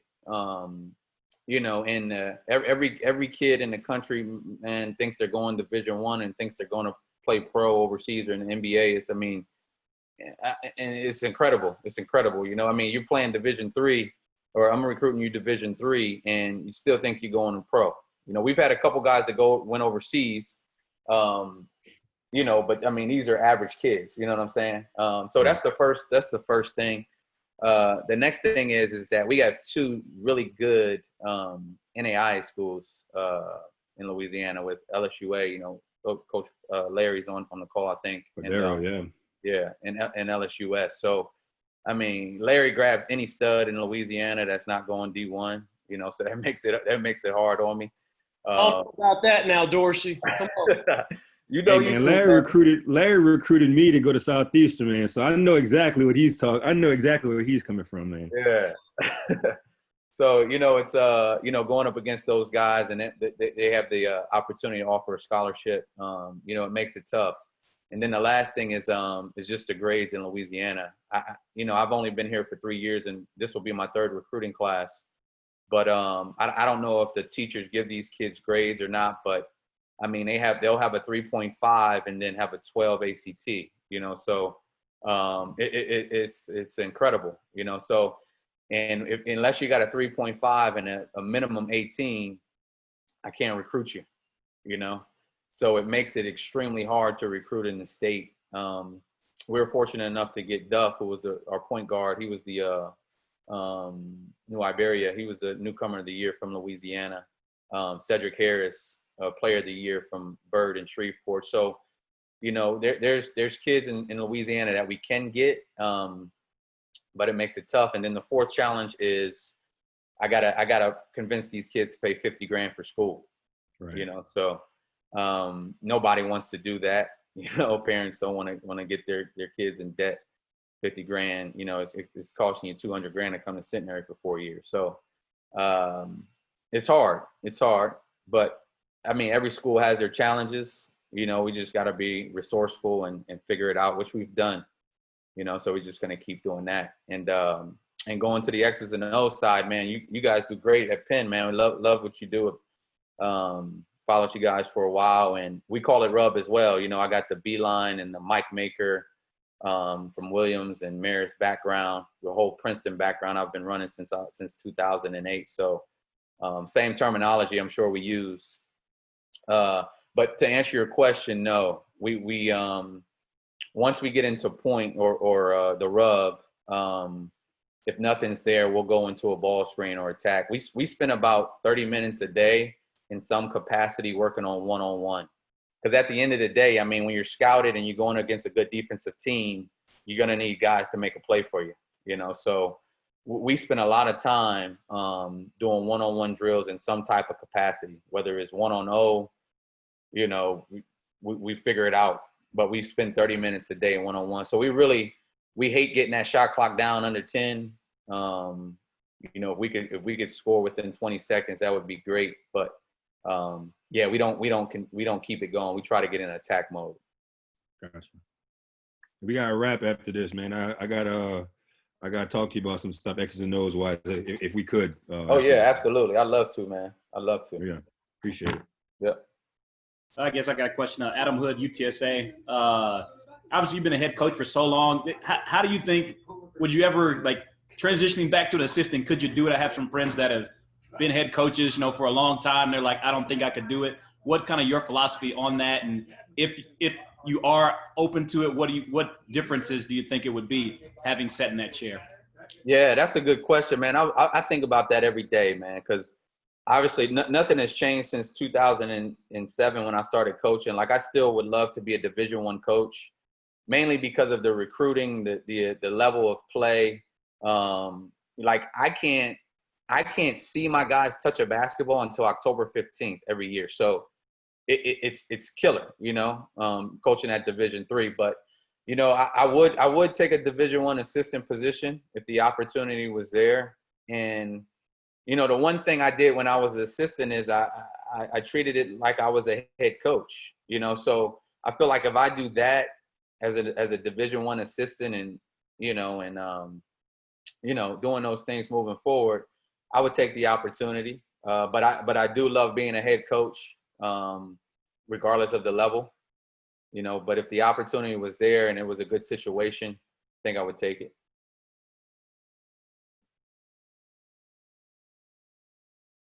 Yeah, Brian got booted from this meeting for some reason. So. Oh, did he? Yeah, he did. So, you know what I mean? But he's recording it. I don't know how you're still recording the video. I don't know, whatever. But wow. Okay.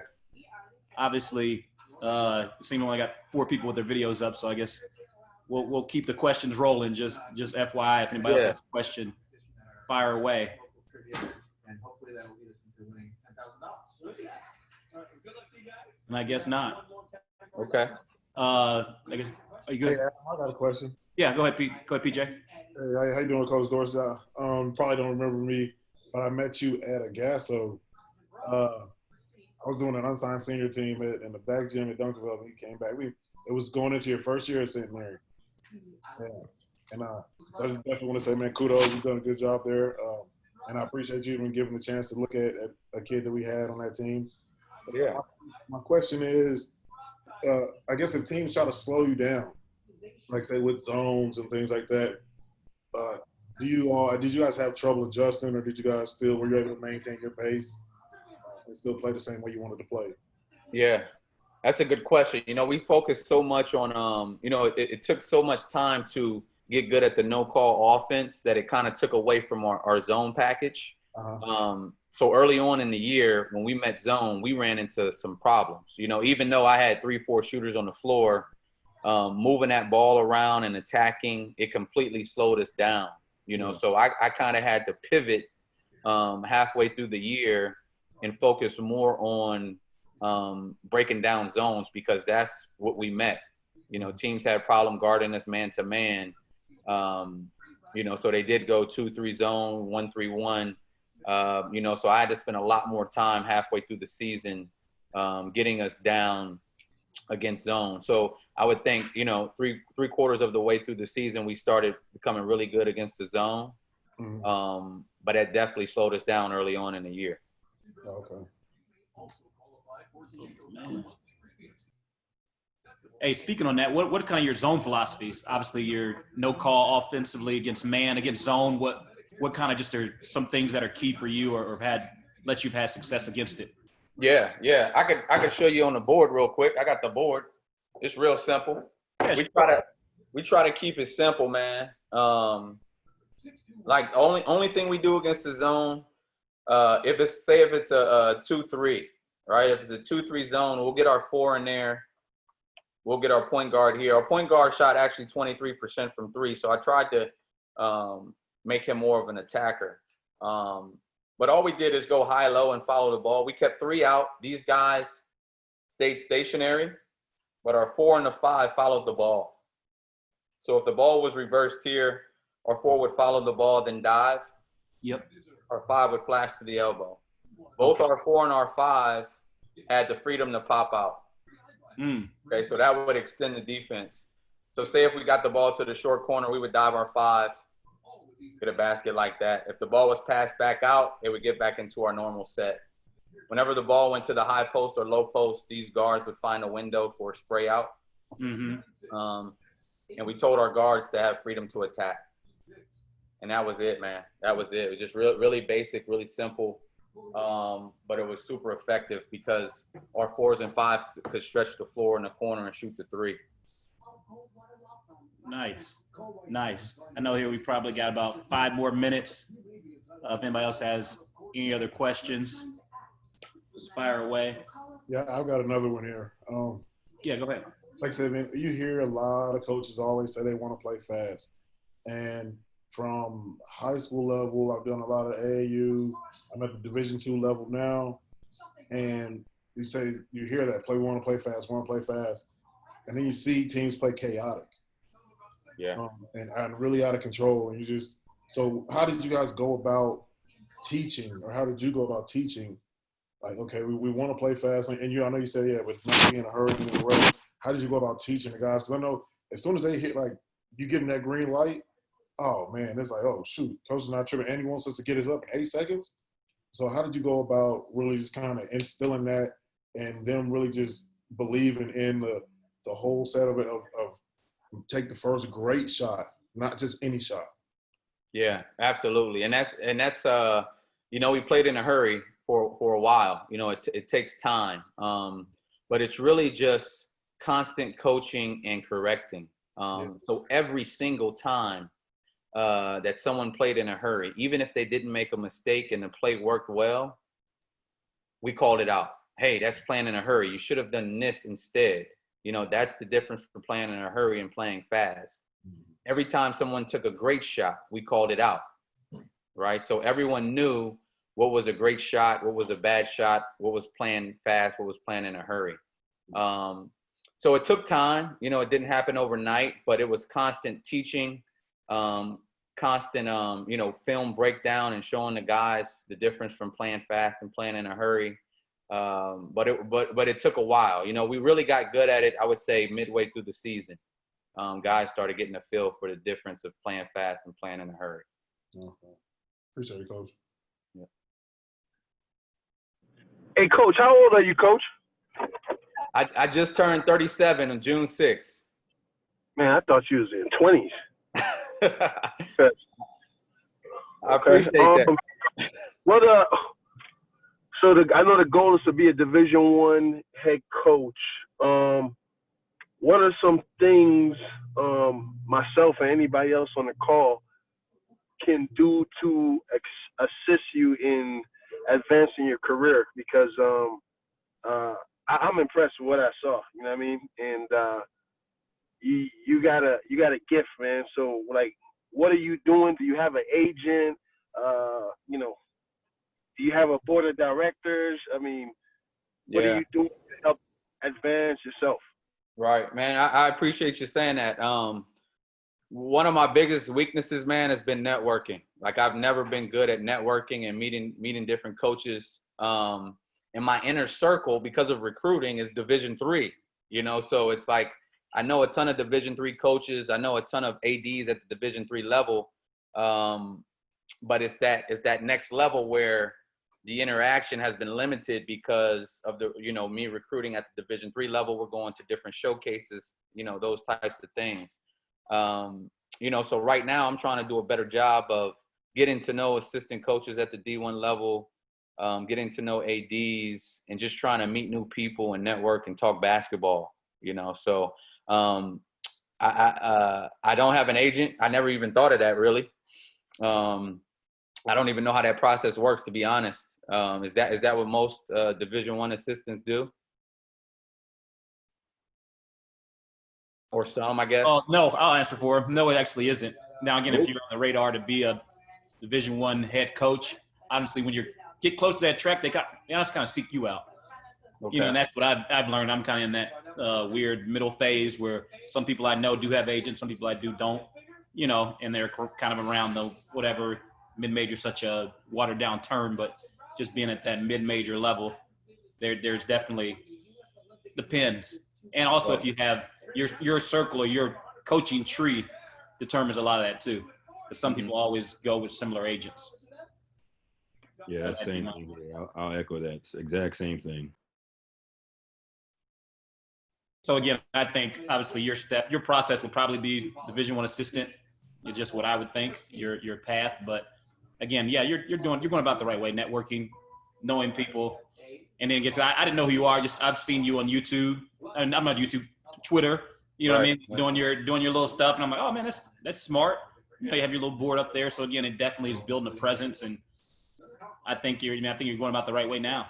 And it sucks that you have to be kind of a self-promoter at times. Yeah. You know what I mean? Like, again, I like breaking through that barrier and not having a great playing career because, some of us didn't have that luxury either to be a great player, which opens more doors or having, different type of connections. So, no, I think you're going about the right way. Right. Drop your number in the chat, man. That way we could all rap. You know what I mean? Because I think that's the other thing I will say. I was very much like you. I'm fairly new to the Division I game. I was at Eastern, which is a D3 as well. And I'll be for real with you, like these Zoom sessions and everything like that, and being able to communicate with some of these people, especially now at this time, like Coach Dowling said, this pandemic has been so huge for people like myself who I don't want to say have issues talking to people because I don't. It's just having that exposure to talk to certain people. This puts you in a direct connection with those people that are in similar positions, and you don't even realize. Like most coaches, assistants are in the same boat. You know what I'm saying? They're usually in that same boat. So yeah, definitely communicate and drop that number in there. Cool. So I guess we'll. If anybody else doesn't have any more questions. Obviously, we want to thank, obviously both guys. Again, Jareem was awesome. And again, he is a real dude because he did speak the truth. I'm at UTSA, and we are kind of a rival of North Texas, and he hadn't spoke to me. So he's real about that. There's certain people he does speak to, certain people he doesn't. And some people just have that, again, that in the zone and the competitive spirit. I think it's all about that. But deep down inside, I didn't know him before, but just being on these Zoom calls with him, he's definitely a genuine guy. A lot of people would vouch for him, and nothing but salute. And I joked in the chat that maybe I'll get a dap this year when we play. So, just being optimistic. And obviously, Chris, great job, man. I played Air Force. Princeton is what we did. So yeah. Definitely connect there with you. And after this chat, would love to, pick your brain in any way. Obviously, we're all thinking the same thing here, trying to change the narrative, helping each other. Because again, we may be competitors, but at the end of the day, we're friends. And so that's something I think these Zoom calls have opened up and shine light into that. So again, man, salute to what you're doing. Keep doing your thing, and definitely put your number to chat. I'll text you. Again, I don't have a lot of the answers at all, but again, whatever I can do and help you develop a strategic plan to move forward. So yeah. If anybody else has anything, then we'll just close it up. Because again, Burton does a great job putting this thing on, and obviously I don't know what his computer issues. He must not have a Mac. Must be on a Dell. But but we'll definitely. I think you'll send out the link for next week. Thanks everybody for coming on. Yeah. Thanks, guys. Thanks for listening. Appreciate you guys. I did throw my information in the group chat.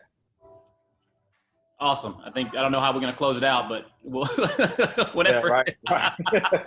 Whenever when everybody leaves, man, then Just leave. this Yeah. thing will close down. Thanks, Coach. Yep, no problem. All right. See you guys.